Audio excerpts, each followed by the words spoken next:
It's hard to kind of comprehend the scale of the medical needs and the humanitarian needs in South Sudan. 4 million people, a third of the population, have been displaced by years of conflict. South Sudan remains one of the most dangerous countries in the world to deliver a baby or to be a child under 5 years old. And one of the real tragedies in South Sudan is that so many of the diseases we see are preventable and treatable. So things like malaria, cholera, respiratory tract infections, and the issue of access to healthcare. Women, children especially, who arrive a day or even an hour too late to a clinic. After years of conflict, there's a sense of fatigue with South Sudan, and that's a priority for us to keep the focus on this country and this response.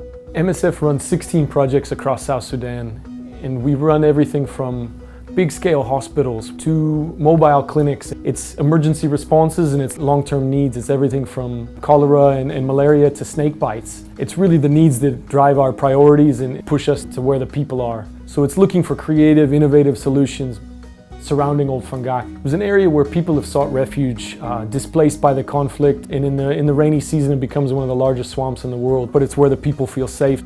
This is a community where there's just no infrastructure at all. There's no roads, and so the responsibility was for us to bring healthcare to this community, but the community to meet us halfway, and where we provided some building materials, they did all the construction of some really local structures to give our team a place in the rainy season to do medical consultations. And we've really made an effort to expand our outreach, traveling with teams by boat up to 5 hours away. But the members of the community could really see the value of MSF's presence, and they did what they could to facilitate our work.